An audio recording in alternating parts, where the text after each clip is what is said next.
Hello, everyone. This is Judy from the Back to Love movement, and I'm fortunate enough to be with GP Walsh. GP Walsh is a teacher of extreme knowledge. Let me put it that way. I have studied with GP myself several years. I think I've met him like 2017, it was something like that. Yeah, Does it that was a sound while about right? ago. That Yeah. sounds right. Yeah. And of course, we've kept in touch. Why not? Yeah. So he does inner reconciliation, which a lot of people haven't heard, which a lot of people should hear, since it is so important. So, GP, would you like to explain what the inner reconciliation is? Sure. We just jump right into it. Sure. Sp- um, what I just discovered over, and it's been like around, it was like 50 years ago. I had a very profound spiritual experience at 19 years old. So you could do the math. Excuse and me. Excuse me. Why don't you, so I don't have to backtrack, sorry. Why don't you talk a little bit about that? Because other people don't know about it like I do, if you wouldn't okay. mind. No, I can spend a moment with Thank that. you. Um, because these things in everybody's life, there's those times when something otherworldly, something just kind of pushes through. There's an opening in our hearts, there's an opening in our minds that allows something to push through. And I had a miserable childhood. My mother was mentally ill. um, if it hadn't been for my love of music, I'm pretty sure I'd be dead or in jail by now, or both. um, I just wanted to be a rock and roll drummer. It had not been for music and falling in love with that to give me something to do. I was just in trouble all the time. I was a juvenile delinquent, um, and I was just miserable. I was just a very, very unhappy, stressed out kid, as many children are and have been. And one thing led to another. It was rock and roll music. It wasn't John Philip Sousa. So it was the whole rock and roll lifestyle, the style, and the drugs and everything else that went with it. And by the time I was 19 years old, I was burnt out. I weighed 112 pounds. Um, I I was miserable. I was unhappy. I was so dark and cynical. Nobody wanted to be around me. Um, and I hated everything. And underneath it all, I blamed myself for it. It was like all my fault. I had made a mess.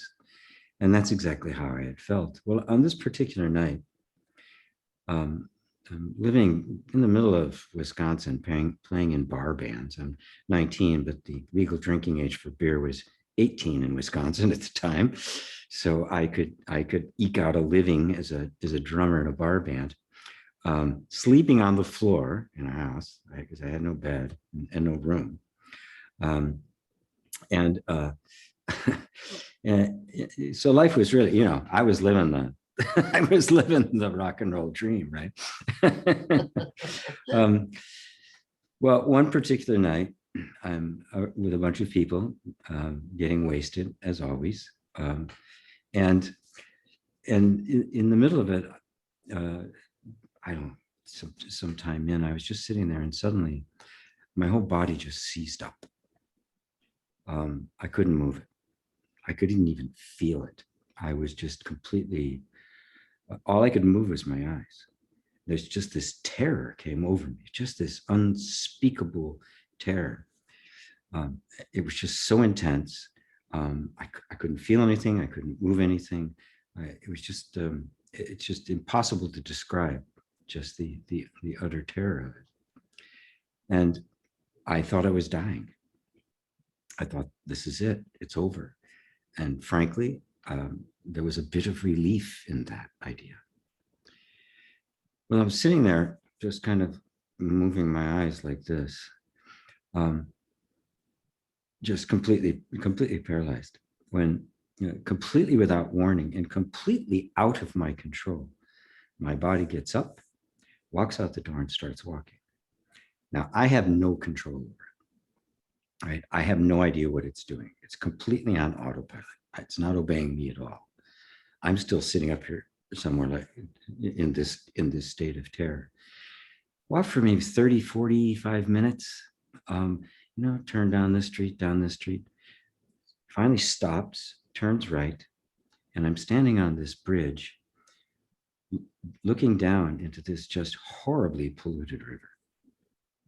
Now, it's not a jump off and end it all bridge. It's a walking bridge. It's only about like 8-10 feet off the water. So if I had tried to end it all, it just would have been wet and embarrassed. So I'm sitting here staring at this thing. Now, this used to be one of the cleanest rivers and most pristine rivers in the country. And it was just literally dead. This is 1971. The EPA had just been formed. They just had Earth Day, right? Because the state of the waterways in the US had so deteriorated. And this was one of them. It was literally dead. It smelled, it was brown, nothing could live in it. And as I'm sitting staring in there, just this whole fit of rage just came up inside of him. Just this intense anger and bitterness and darkness, just raging about how horrible everything was and how horrible people were and what humanity has done and destroyed this beautiful, beautiful river. And I did the same thing to myself. This potential, beautiful, and I just destroyed it. It's all my fault. And I just felt I didn't deserve to live. And in the middle of this rant, I hear this voice, this very loud voice that says, "Look closer." It was so powerful and carried so much authority that I said, "Look at what?" It stopped me in my tracks. I couldn't help but obey. I'm staring at this river. Look at what? And then it says, "Look closer, look really close." So I put all of my attention into this ugly cesspool of a river. And all of a sudden I started to shrink. It was like Alice in Wonderland. Everything around me is getting huge. I'm just like disappearing into nothing. And the next thing I know, I'm just floating in just in empty space. And I'm looking around, and all around me are the molecules of the river. And the voice says to me, "Look at the water." And I look around. It was obvious. There was the water, this beautiful H2O. It's just, shiny, glorious. It says, "Now look at the pollution." It was just all distorted and weird and looking. It says, "Now look. They're not touching, are they?" I said, no, they're not. So they haven't bonded, have they? No. From this place, no, they're not even touching. And the voice said, "So if there was some way you could separate those two, you'd have the same pure, pristine water that was there in the beginning, wouldn't you?" I was just stunned. I said, wow, yeah, it would be that same water. And the voice said, "Greg, that's you." Sorry. Powerful. Ooh. Take your breath away and bring you to tears. The essence of it is so beautiful. Judy, I've been telling that story for 50 years now. And I know that's the essence of love. It's so pure and fierce. There are no words that it does bring you to your knees or make you cry. And it's not a bad thing. It's an awesome thing. Yeah. And suddenly there was just this explosion of light. It's just everywhere. I was just bathed in it. It was just like the top of my head, it just exploded. And the next thing I know, I'm standing back on the bridge. I could feel my body again. The effect of the drug is gone. I'm just partially in elation, partially in just stunned, right? And, you know, what the hell just happened? But in that moment, it was the first time in my life that I could remember actually feeling loved. Oh, wow. That's huge. And you wanted to feel that again, no doubt. Anyone would. Yeah, I mean, that's all I ever wanted, you know. Exactly. That's why the drugs, that's why the behavior, that's why the juvenile delinquent, that's why just the impossibly difficult kid, right? Because that was just the one thing that was missing. Well, it was that moment just obviously just completely transformed me. Within a couple of months, that everything had just fallen away. Everything had fallen away. I was back in school, whereas before I dropped out of school, I couldn't hold a job. I couldn't do anything. Now I'm in school and I'm getting A's. My humor came back. My you know, more happy personality came back. I started having new friends, new experiences, and I since in that, even though my life has had enormous ups and downs, because remember the voice said, if you can find a way to separate the two, right? Now, discovering what I have come to call that original innocence that's in all of us. From that day forward, I could never look at anybody without seeing it. I mean, it's there. It's just so evident. It gets really covered up by all the pollution, by all the muck, by all the stuff that obscures it. But you can't get rid of it. It's actually your true nature. But the process by which I could come to separate what was truly just pollutants, conditioning, programmed responses, generational stuff that's been laid on you, cultural stuff that's been laid on you. The process by which to truly separate that took a very long time to work out. But I eventually did. And that process is what I called inner reconciliation.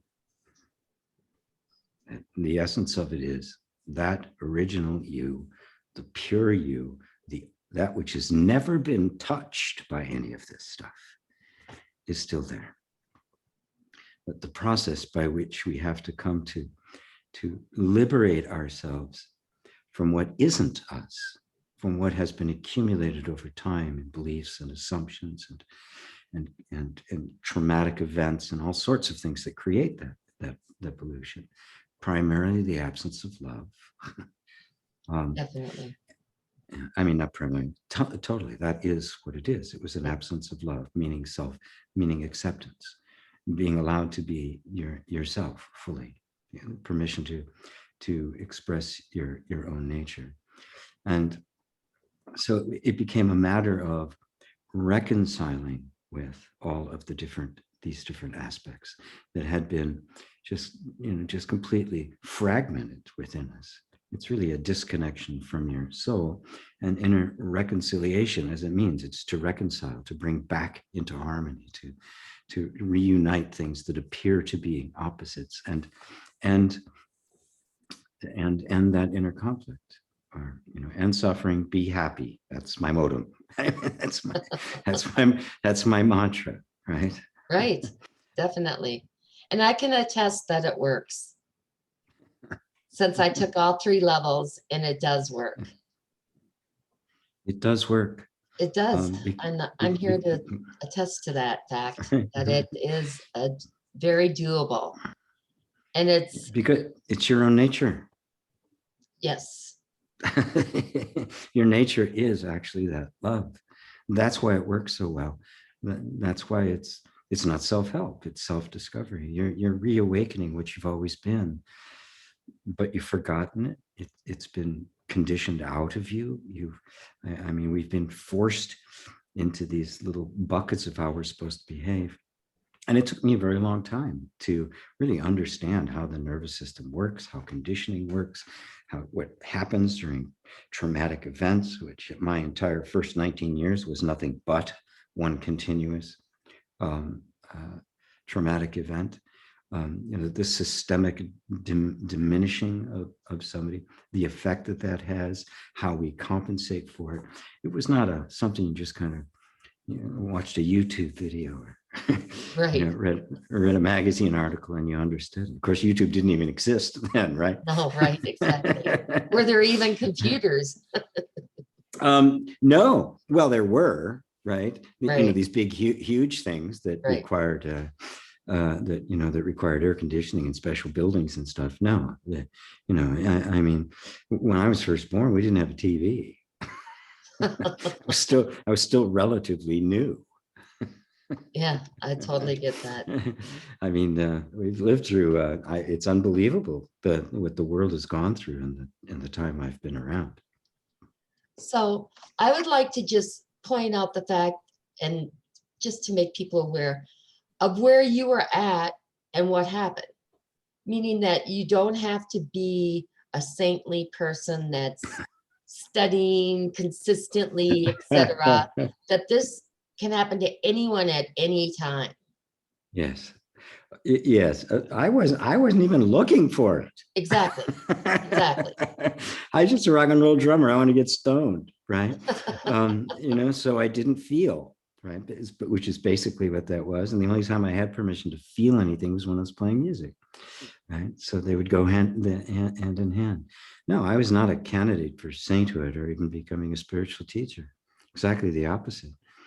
But spirituality came to mean so much to me simply because it was the antidote to suffering. It wasn't philosophical. I wasn't, looking at, cool ideas or taking up some kind of spiritual practice because it was cool.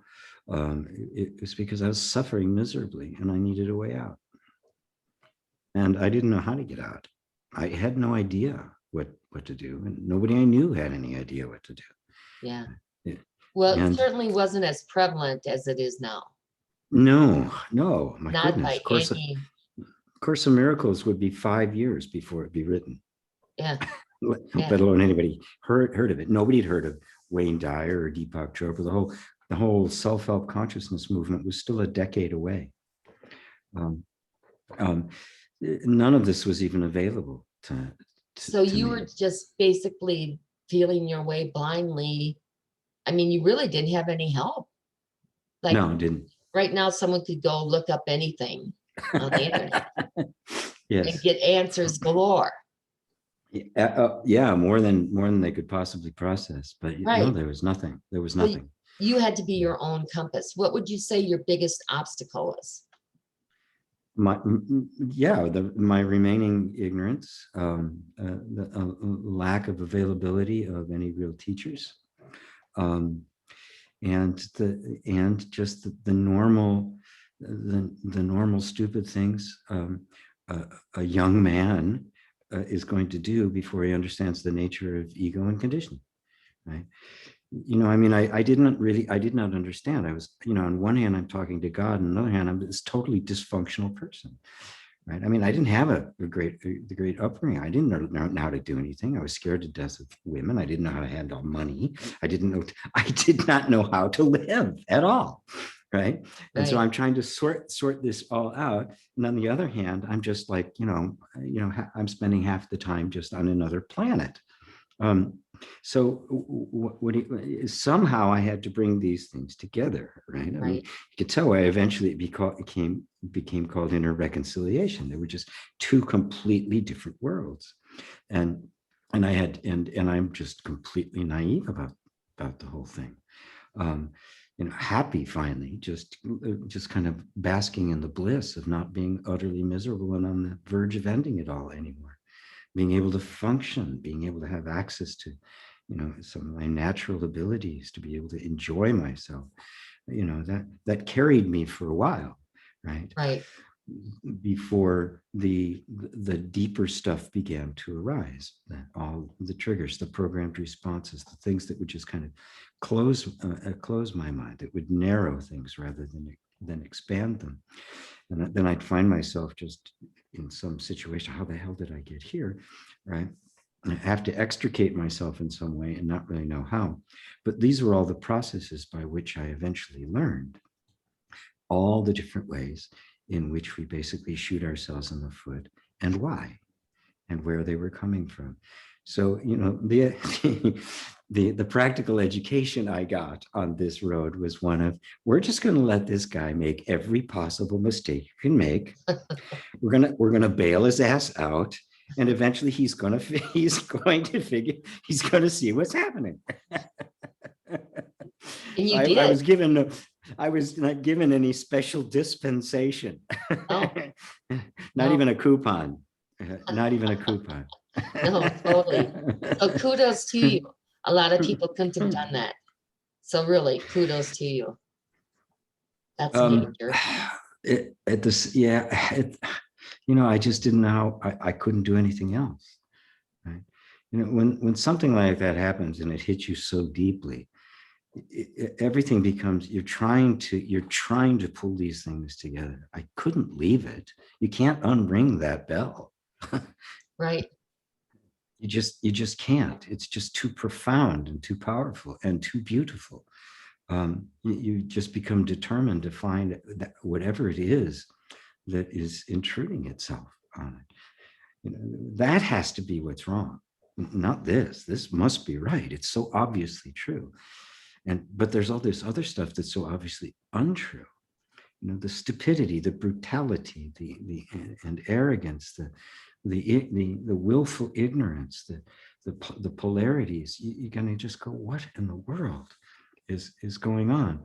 But if once your heart's been touched, you just won't stop till you find the reason. You won't stop until you understand it to the degree that you can lead people out of suffering, and that's why we're here. So true. It is. That's love. That is love. Yes. It's a divine love. It's not a human love. It's No. not merely the love of one person for another. Yet it's not a transcendence that is just kind of like roses in the sky, and that's like a piece of fine china you take off the shelf just for special occasions, and you don't give it to children. I mean, it's very earthy. It's very gritty. It's a love that just will get down in the muck with you, as it did, and start separating things out. Yes, I call it a pure, fierce, divine love. It's the pure, fierce, divine love. Yes, it is fierce. It is just the fiercest, gentlest love. Yes. And it is so loving, it literally will kick you in the ass if it has to. Oh yeah. Hard. What else can it do? Hard. Yeah, I mean, I can't, I can't tell you the number of times I thought, oh, this is it, I made it, and my entire life crashed around me. Losing everything. It's like, what? I thought this was, it was like, no, you got it, but no, this isn't. This isn't this. You're still looking in the wrong place. Right. Whack. Yep. Mm-hmm. And if you don't listen, you'll get whacked harder. It's like, God, will he listen? Here comes the 2x4. Here comes the 2x4. We have an entire baseball team. I've got so much ammo at my disposal. Exactly. So what do you think a person needs or feels, maybe might be the better word, to get to that point where, because not everyone's there and not everyone wants to. Yes. Yeah. Well, everyone wants to. Everyone wants to, right? I don't care what they're doing, what stage of life they're in, whether they're a billionaire hedge fund or somebody just scraping by. Everybody wants to be happy. True. It's that simple. Everyone simply wants to be happy, but we've all been terribly miseducated to think that happiness is acquired through some acquisition, through some accomplishment, through some wealth, or a perfect relationship, or some special state that we get into. We think that happiness is out there somewhere, and therefore we pursue it. And that's what everybody is doing. And you know, get enough of a payback on it, enough of a little reward, enough of a hit, that it can kind of keep you on that treadmill for a while, until eventually something inside goes, why am I still unsatisfied? What is missing? And then eventually in everyone's life, that it will show up, something will show up to point you back to where it is, which is within you. And most people, I say it's within you, they don't even know what I'm talking about. They have no idea what within even is. You know, because everything, we live in a culture that has evolved to be completely externally focused, and especially in the United States. I mean, it's the most materialistic and unsatisfied country that's ever existed. Just this enormous amount of wealth and a very little bit of satisfaction or happiness. That's very true. Very true. That's what I did. I followed the golden rule like everyone taught, got everything materialistically. And then one morning I woke up and I said, stop the merry-go-round. I'm getting off. I have no life. You have no life. God, that is the story of so many people. And what's beautiful is what I've been able to witness over, you know, the period of time when I saw the self-help movement come, and the consciousness movement, and all sorts of different things happen, that this is starting to happen to more and more people, unsought, right? But now, of course, if you can go on YouTube and you hear somebody talking about the story like I am, and you're feeling that discontent, all of a sudden, wait a minute, I'm feeling that. Whereas prior to that, 50 years ago when this happened to me, I talked to people, I mentioned it, that discontent of somebody, what, are you kidding? Life is great, right? I mean, there was just nothing to confirm for you. Yeah, that's right. And that discontent is not going to go away. I don't care how much you achieve. I don't care what you accomplish. I don't care how much money you have in the bank. Something will just wanting to get more because it can't satisfy what you're really looking for. What you're really looking for is genuine, unconditional love and acceptance. And that is the only thing that will satisfy the human heart. And so that becomes the quest. When you recognize that, you can't help but turn that into the quest.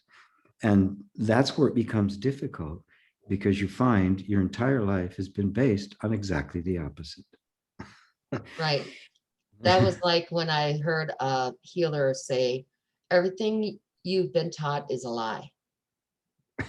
And everyone's freaking out in the class, like, no. I'm like, yes, I knew it couldn't be true. I knew it didn't couldn't want it to be true. Yeah. But seriously, that's how you feel. You don't want it. It is. Yeah.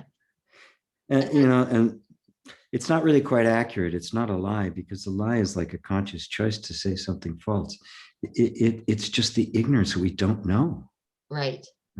Your parents didn't lie to you. They didn't know anything else, because it's what they were taught. It's what their parents were taught. What their parents were taught. You can't find the beginning of it.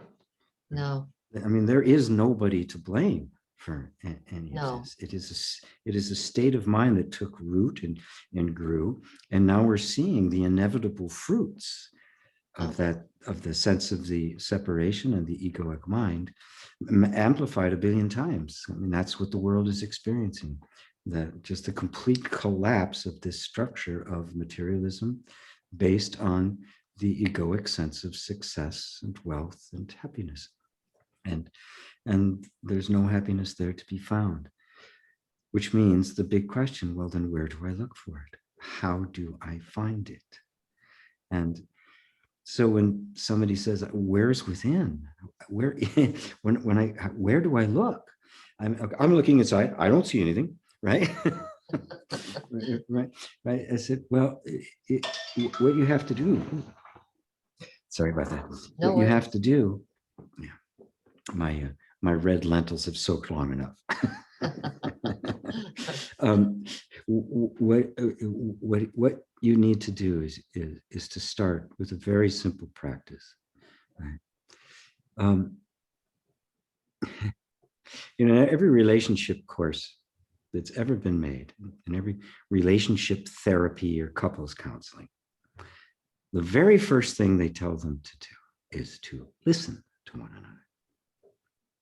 To actually listen, not listening, planning your the next thing you're going to say, not taking notes so you can tell them how wrong they are, but to actually listen, right?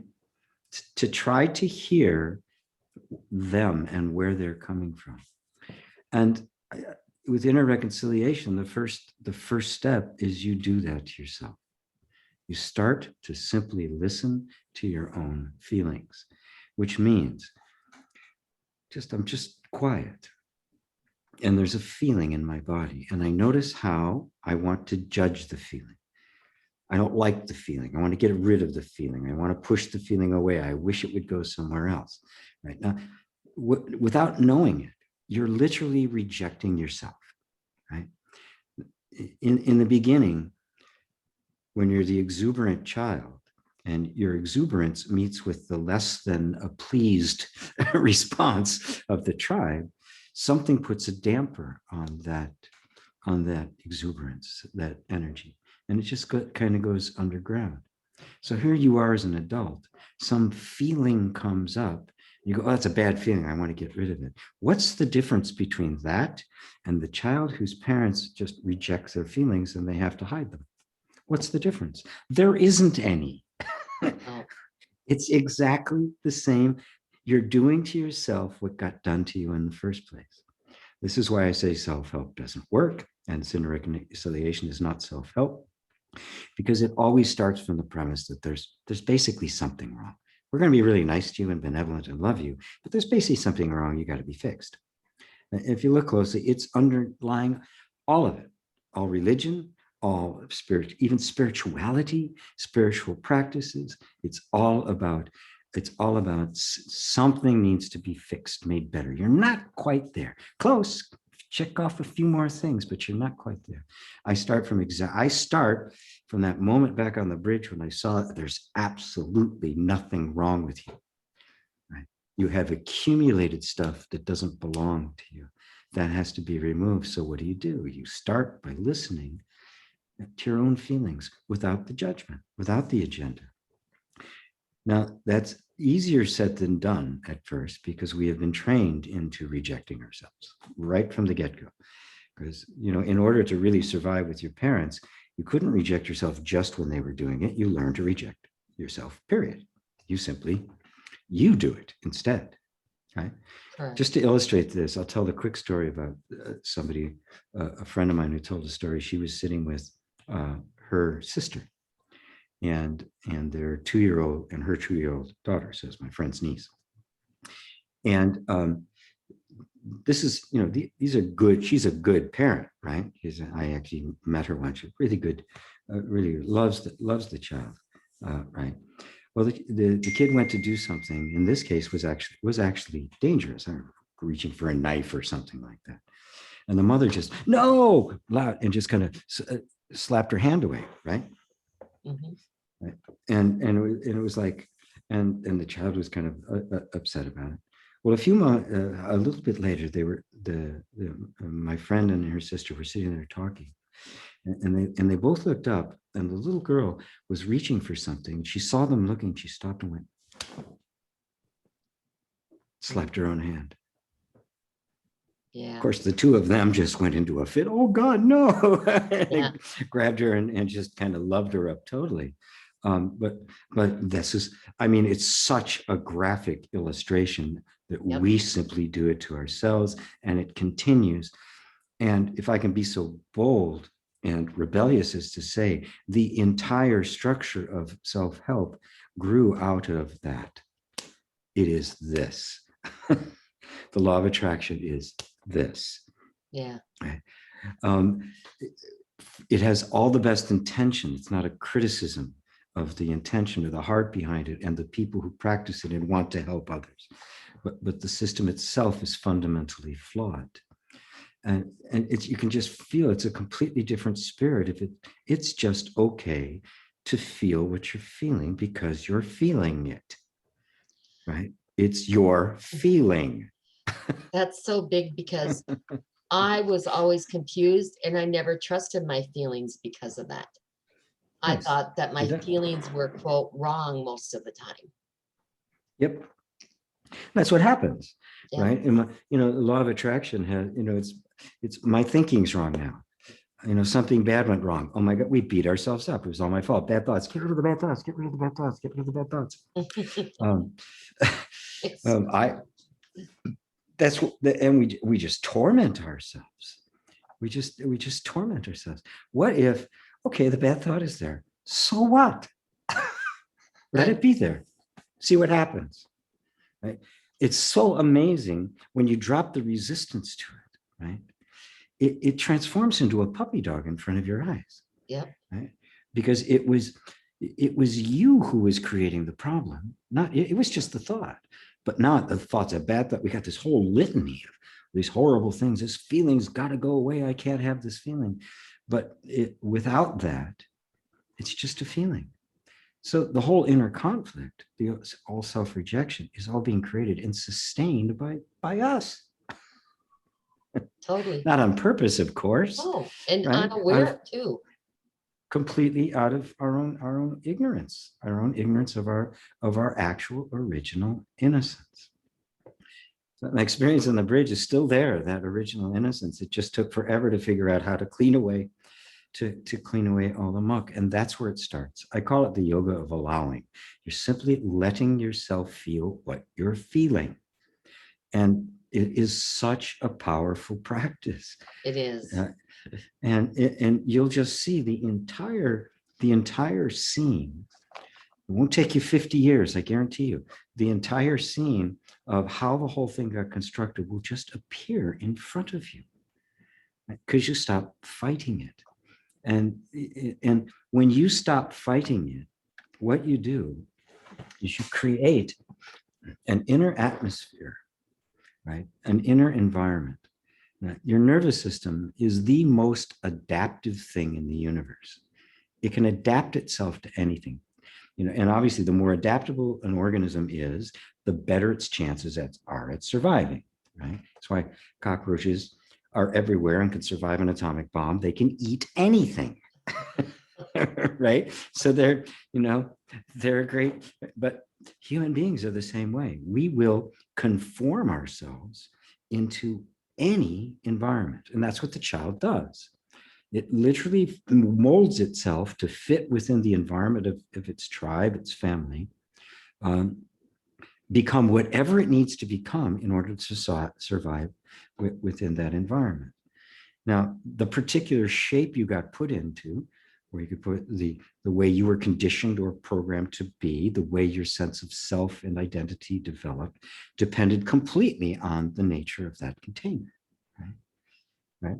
And now we get older, we have more stuff, we live in a bigger world, but deep inside, we're still in that container. Right? Now, what created that container? The thing that created it and guarded those walls was the fear of going outside of it. The danger, what you experienced when you stepped out of that container, was you were punished, you were diminished, you were embarrassed, you were belittled, maybe even physically abused. So you simply didn't go out, right? You stayed in that container. Because it's an adaptive system, whatever the container is, boom, your nervous system becomes that. So what happens if you start to remove the container? Your nervous system is automatically going to sense it. Something's different. And it'll test it out. And if it seems to be consistent, it's going to start to expand to fill it. The container was created by a sense of danger and fear, right? You're not enough. You're not good enough. There's something wrong with you. You're broken in some way. That's the container. If you drop that point of view with yourself, you suddenly create the environment of safety inside. You're not dangerous anymore. You're not imposing these rules anymore. You're listening. You're acknowledging. Ooh, your container just starts to do this. And when that happens, your whole nervous system, the whole energy system just begins to expand to fill it. It will automatically flip from a defensive posture to an expressive posture. You won't have to do anything. It's the most remarkable thing. There's no convalescence. You don't have to do a damn thing. It does it all by itself because that's its nature. You start peeling off the muck, which is all fear, right? And self-denial.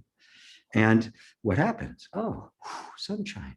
And it just kind of blossoms.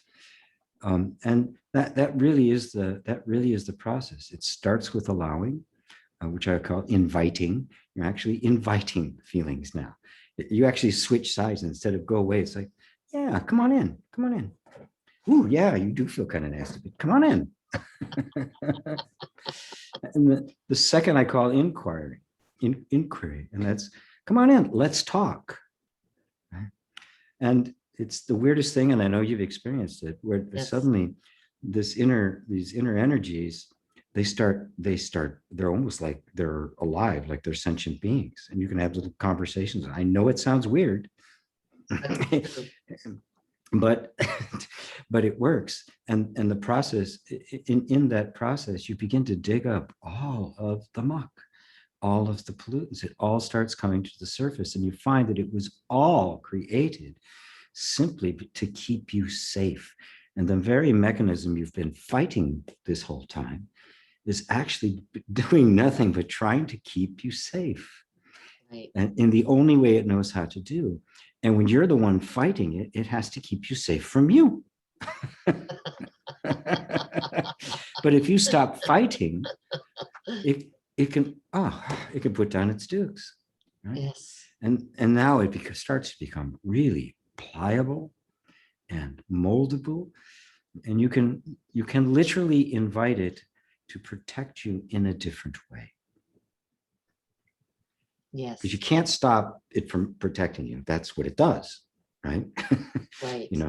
Don't ask the cat to bark. I mean, meow, that's what they do, right? And so you work with it as it is. This is the Tao, right? And when you do, of course, it just blossoms, right? And it's more than happy to find a way to deliver to you both safety and freedom at the same time, which is really what we're seeking, which is what happiness is. Happiness is simply the freedom to be myself, to express myself fully, to appreciate myself, and then eventually even go beyond myself to the pure potential that is beyond description. This infinite place from which we all temporarily came out of, and will return back into. Hopefully not anytime soon, but I want to hang around a bit more. But I agree. So it's unbelievably simple, but so contrary to the way we normally think. Because for years I thought, okay, I got to get rid of this muck. That was what the whole instruction was. So I studied conditioning and techniques and all of these kinds of stuff, metaphysical stuff, and affirmative prayer, and just visualization, and looking for the magic solution. The magic, yes, the magic bullet. Yeah. It was gonna do the whole ta-da, and then the angels were singing it. It's going to be just nothing but rainbows and unicorns. Right. And I finally did, and it just kind of completely turned me around. And I could tell you the story about the day that happened. It's actually it's totally comical. It's totally comical. As I mentioned, I'd studied all sorts of different kinds of techniques, right? Gestalt and ab reactions, all sorts of different things for trauma release and that sort, and the like. I came to understand those. I did men's work. I did work also, which was extremely important to fulfilling that. As I look back, I see every last bit of it was important to finally get to to that point of culmination. But it also studied archetypes, Jungian archetypes, and different, different kinds of archetypes, myth and a mythology. Because I went through the men's movement, the mythopoetic movement. I did male initiation rituals, right? Which are fun, by the way.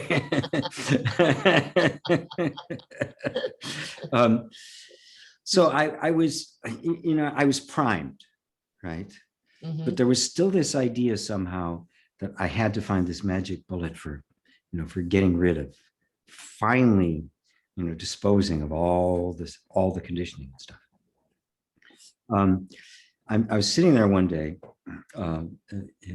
and I was making the transition out of what I had been doing into doing this, teaching full time. This is probably 15 years ago, something like that, into just spiritual teaching. It's really just, it was the time of my life. It was time to just be doing this and nothing else. But I just couldn't make it work. Right? I just, I just get to a certain point, whang, there's always this brick wall in the way that was just, it just wouldn't go any further. Well, I'm sitting there one day. I've tried every trick in the book, right? And I knew a lot of them, right? I exhausted all of my great ideas, all of my tools, all of my techniques. I'm sitting there going, I give up.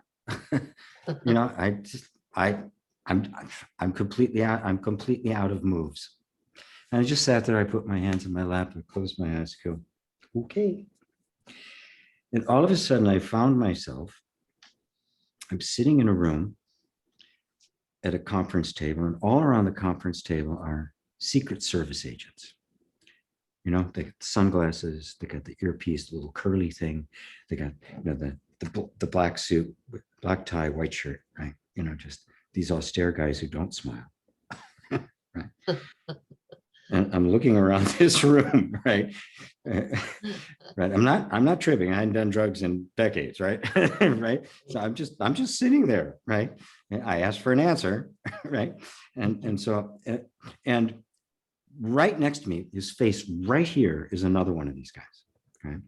Kind of like Smith from the movie The Matrix, right? Mm-hmm. Just completely cold, expressionless look on his face. I'm kind of like, who are you? There's no answer, right? It's not a who, right? Why are you here? He says, we're here to protect you. I said, you're here to protect me? Yeah, protect you. From what? From everything. Everything? Everything. There's danger everywhere. Whoa, okay. Looking around this room of these guys, this crowd of these guys. So I say, right, but I'd really like to. No, can't risk it. So, well, what about me? He says, you're the worst. We have to protect everyone from you and you from yourself. Okay. Okay. And I'm sitting there. Now, as I'd said earlier, I'd had some experiences working with archetypal stuff, Jungian archetypes and things like that, dream material. Because this was literally a waking dream, right? And I realized I was talking in an embodied form to the reptilian stem, to my own nervous system's protective mechanism, which had taken this shape. And I said, right, you have to protect me. He goes, mm-hmm. At all costs. Mm-hmm. And especially from myself. Goes, yes. I said, you're right. I've done a lot of stupid stuff. And I get it. You have to protect me. I said, would it be possible if you could protect me, but outside? It's like really crowded. You're like right here. I need a little room. Could you just stand outside there and protect me? And if something goes wrong, you rush in, take over. How would that be okay? This look comes on his face. Never been asked that before, right? Right. All right, but we'll be right outside. The whole thing vaporized. I'm sitting in the chair going, okay, what was that? But as I began to explore, in that moment, my entire relationship with the inner world had done a 180. It was like, my God, I have been fighting the thing that has been trying to save me. That's really stupid. In that moment, self-help was gone for good, right? So this is completely different. And I just started exploring it. I started asking questions. And to this day, you heard me teaching in all the classes you've been done. What are you protecting me from? And I use that phrase over and over again and inevitably get some kind of an answer to it, because that's the only thing that's happening. So the whole idea that it was an enemy that I had to get rid of, that there was such a thing as negative emotions, just vaporized. In that moment, I completely adjusted my point of view. I started doing it differently. The people I was coaching, I started doing things differently with them and watching all of these incredibly wonderful things start to take place. A few years later, I don't remember exactly, maybe 5-6 years later, I ran across EFT and found a physical touch-based technique that does the same thing. It communicates safety through touch to help really the whole nervous system begin to accept and trust that the environment really was safe. It really could come out and play. And I hadn't named it even inner reconciliation at that point. I didn't have a name for it. It just little by little, it started to kind of solidify into a process that I could then teach to people and teach other people how to coach with it. That took a little bit more time, but it was probably maybe another 10 years before the name finally stuck of inner reconciliation. But it did open up, I think it was like a month later, I had a podcast going that ended up having like 25,000 downloads a month. And, so they were waiting outside, believe me. There were times when all of a sudden I felt my hand getting slapped, right? But Totally. they weren't sitting on my lap Right. anymore. There was some space, and little by little, the space just keeps getting bigger. There's still times I'll run into something and I'm completely at a loss. I don't know what to do. And I realize that there's still some little boy in there that's still hiding away. Right. So more love. That's right. More and more love. Pour it on. Two more quarts. 2 quarts. 2 quarts of love. So true, though. It's so true, because you run into it. Everyone says, oh, I'm at that point where I just made it. And it's like, wrong, wrong. Oh boy, are you setting yourself up? Yep, exactly. You're in the crosshairs. But I think that's part of the issue with all of it, is that people think that there is this place to be that you're going to get to, yes, where it's just magical and everything's perfect and nothing bad happens and blah, blah, blah, blah. You know what I mean? Yeah. Well, there is that place. It's right now. Right. It's right here, yes, where you are right now. That is that place. Right. Right. You're already sitting in it. Right? You just don't realize it because you want it to be something else. Exactly. It's that simple, right? Yes. All you have to do is take this moment and don't compare it to any other moment. And what's wrong with right now? You have to compare it to some better time you're going to have in the future, better circumstances you had in the past. If you don't do that, this moment is heaven. Exactly. Beautiful. That's so true. Absolutely true. Now, that's what counts. Now. Right? Well, what else you got?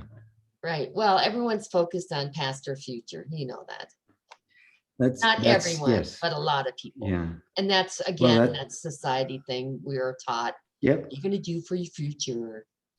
that's That right. stuff. Yeah, that's right. Yeah, we are just children live in the now, and we're kind of just unceremoniously ripped out of the now, right? To have to engage in a world that is just is so disconnected from now, so disconnected from the soul, disconnected from the earth, disconnected from each other. And we're afraid that if we go inside, that it's just going to hurt. I mean, that really is what it is. We've been so traumatized or in so much pain, we're afraid to feel. Yes. That's what all of this is. We're afraid to feel. Yes. But where else are you going to know love if you don't let yourself feel? Where are you going to know joy? Where are you going to know intimacy?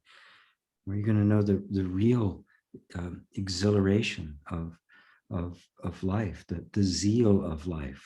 Yes. Of just being. Yes, the miracle of existing, of being. And not only do you exist, you're aware that you exist. Rocks exist, but they don't know it. Right. Dogs exist, but they don't know it.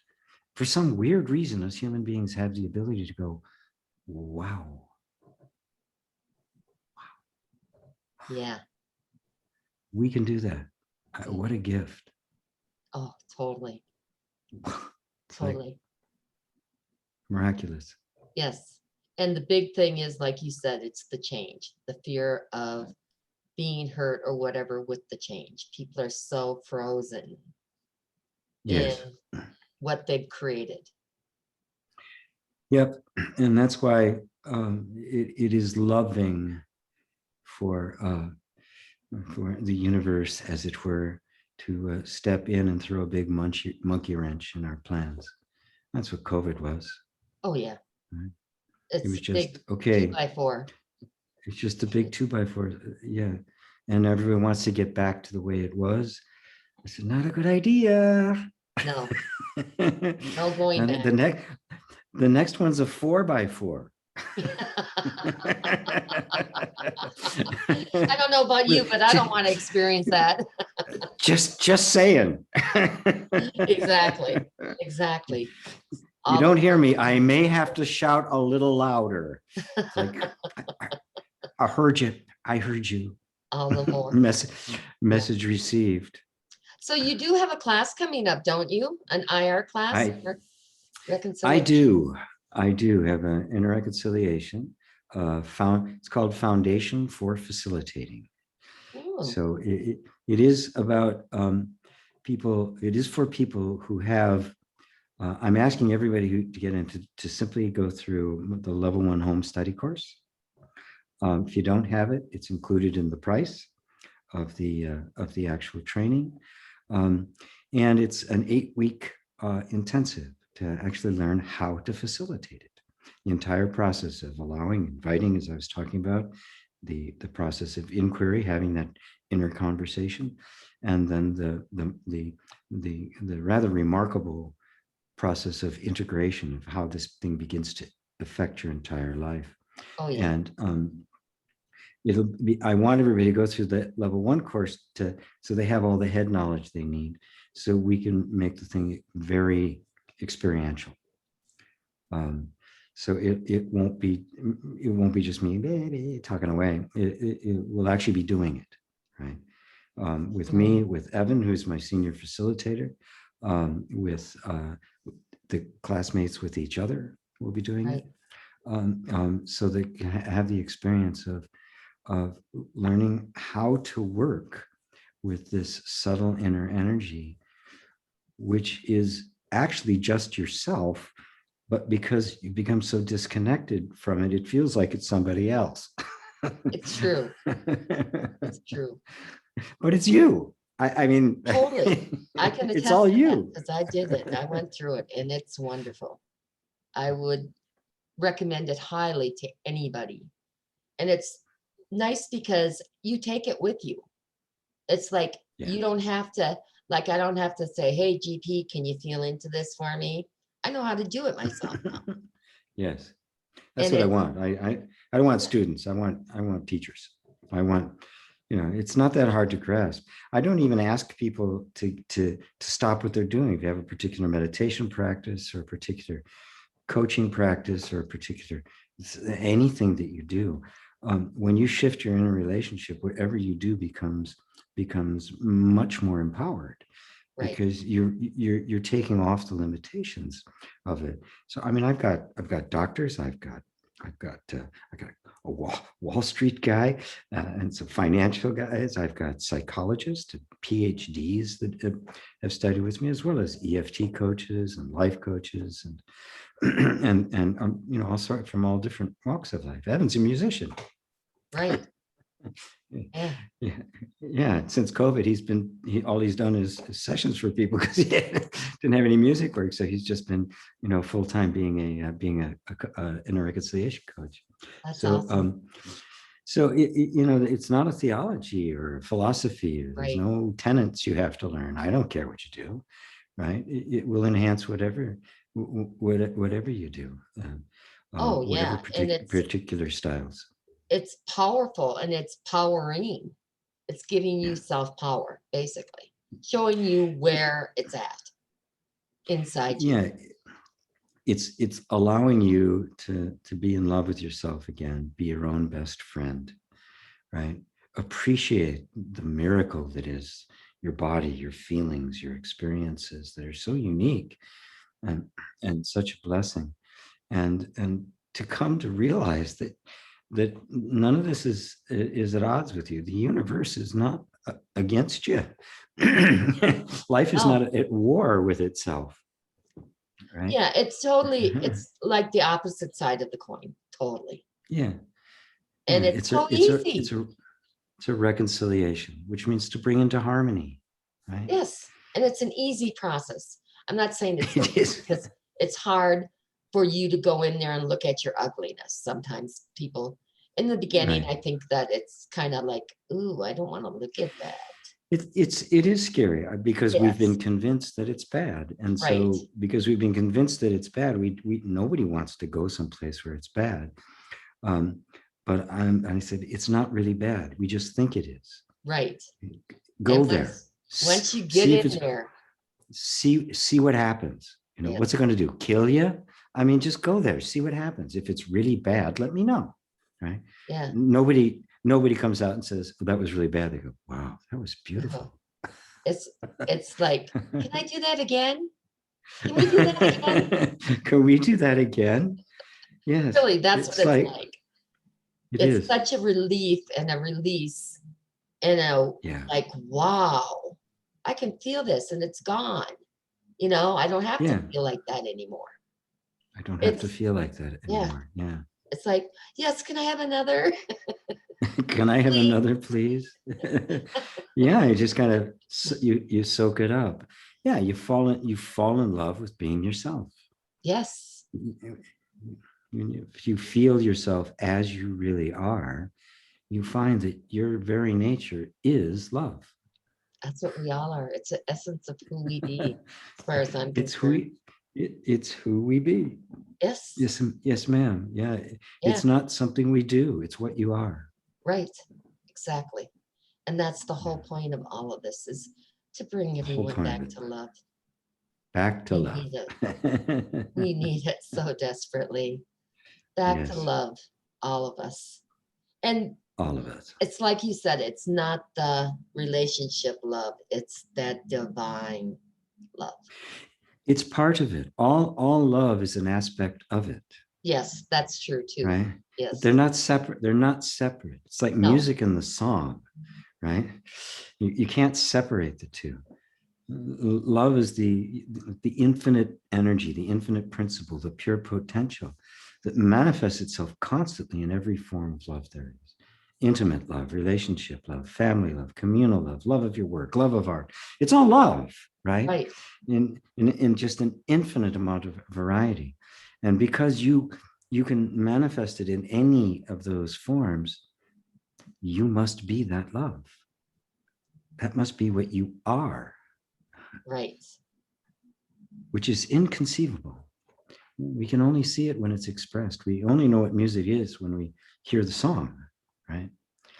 Yet whether we're hearing a song or not, that music is there. The potential of it is Right. forever. And And it's such not as is with hard. love. And it's not hard. It's so easy. What could And be easier than being what you already are? exactly. It's so true. It's so true. And there's so many different forms, you know. Opening a door for someone is a form of love. Of Smiling course it at is. someone is a form Smiling of at love. someone. Yeah. Picking something up for somebody. Yeah, Being nice to the cashier at the grocery store. right. Right. You know, letting the guy who's only got two things go ahead of you because your cart's full. Um, it's Yes. so it's just so natural to Yeah. us. Right. It's so easy to do too. It Yes. doesn't cost a thing. Not a thing.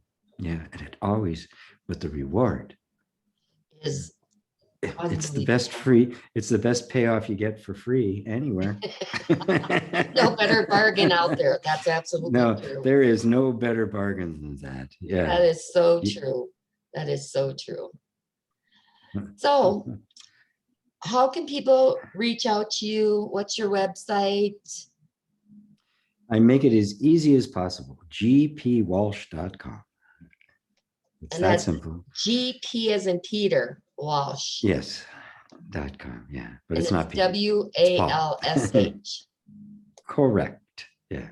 Yeah. And right on the first page, there's you can download my free ebook, which goes more in depth about reconciling with these inner energies. It's called Angels in the Basement.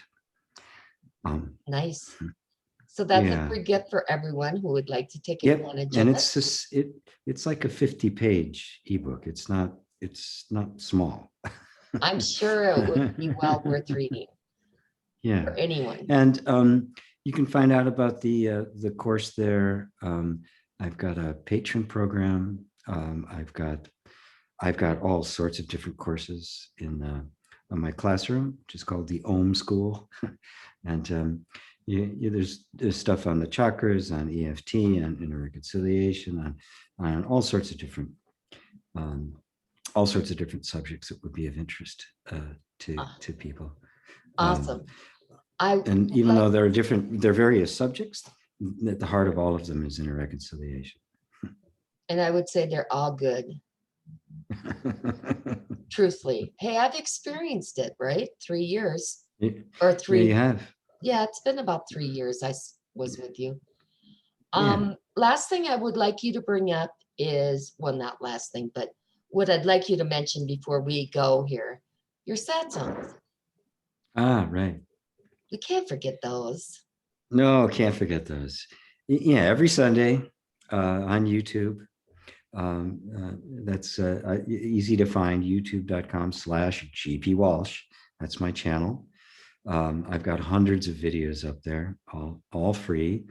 And every Sunday I do a live stream, which is a satsang. Now, for those of you who aren't familiar with that term, it's a Sanskrit term. It's a very ancient tradition of the spiritual teacher and the student just having a dialogue, just questions and answers. I usually give kind of a short discourse in the beginning, just kind of talk about some subject. And then I just open it up for questions. And it usually lasts 2.5 hours before either I exhaust the questions or they exhaust me. You're very generous. There's no question about it. You are very generous. It's on YouTube. It's live. It's 3 o'clock every Sunday. It's 3 o'clock Eastern, which is now 7 UTC because of the time zones and stuff. And I do that every week. I've been doing it for, I think, 4 years now. And replays are available there. I also have replays on my site for the satsangs. But there you can come in and ask me questions about absolutely anything. Yes. And periodically I'll do retreats. Obviously, I haven't been able to do live retreats since the COVID thing. So I've done them online, on Zoom where everybody can see each other. On the Satsangs weekly, it's YouTube, it's broadcast live. And actually, I broadcast there. I broadcast to private channel at the Enlightened World Network, both in English and French. So it goes out to a lot of places. I can't bring people onto the camera there, so it's all chat. So when I have it privately, and I do actually a monthly private satsang just for those who are subscribers, right? In appreciation for the fact they help me keep the lights on.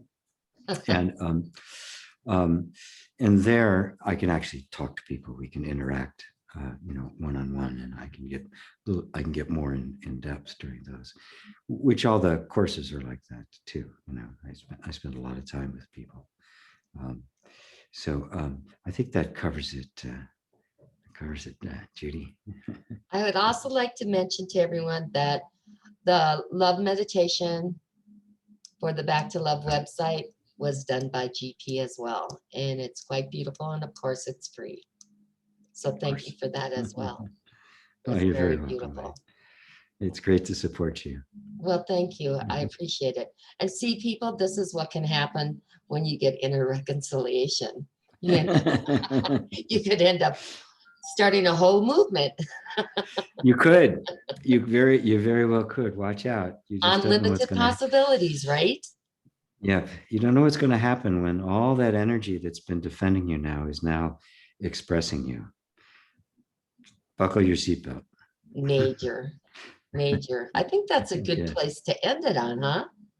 Yeah, that's a good I like place. that a lot. Yeah. And I can't thank you enough for joining. And I'm sure I'll have you back. It's not just a Anytime, Judy. one-time show. So Anytime. I can't thank you enough for everything. I love you. Love you too. And to everyone out there, thanks for watching. And don't forget that when you help others, you help yourself. Love you all.